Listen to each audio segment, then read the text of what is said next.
Have little moments in our daily lives where we're impacting people in a way that we don't understand.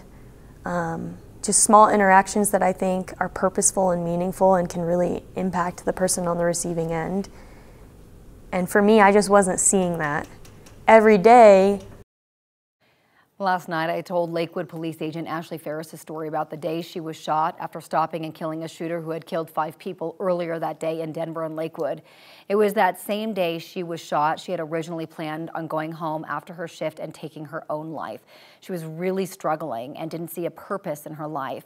Being shot saved her life, and how she's now using her story to show others that your purpose may also be right around the corner. Hers is a story of fate and purpose kind of colliding, and now part of her mission is to help others with mental health awareness. How did this story come to be in the first place? Because you really earned her trust for her to open up and be so vulnerable with you. She is just so incredible, you know. I was at an event for One Goat, and One Goat is a local nonprofit that raises money for first responders. They also do incredible work here, and they had picked Agent Ferris to honor that night, and they did a video of her story. And I'm sitting there in the audience after I had just introduced her, and I'm hearing her story, and I'm like, wait a second, I've never heard this part of her story.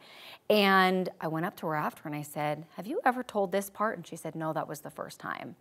And I was like, this is something that people need to hear, because we've heard the night of the story about how she was shot and everything that led up to it, and you know, the fact that it was right after Christmas, but no one knew that she had planned to go home that night and take her life. No one knew that she was struggling.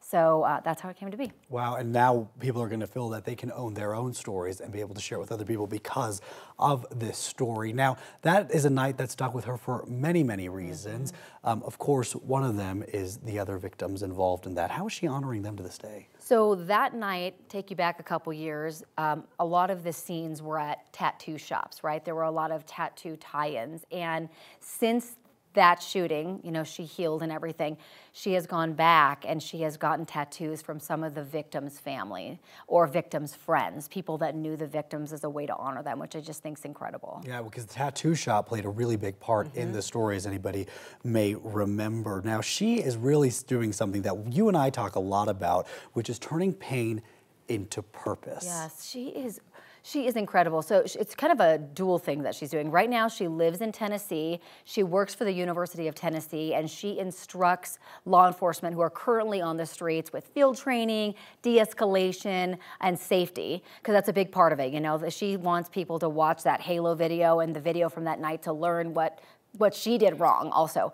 But she's also now started this organization where she travels across the country, she shares her story, and she shares mental health awareness, which is also incredible. She is incredible, and as someone who really values suicide prevention efforts, it was incredible to watch that. I actually was at an event last night that I emceed. We were talking about this story, and they were so in awe about all this. But again, it says a lot about you to be somebody that's so warm and inviting for her to share that with you. So thank you for that. I feel honored that she chose to share it with me. And if you missed the story, it's on our website right now at 9news.com and on the 9 News Plus app. You can find it in all of those places, TV, Roku, all of the things. Let's get a check.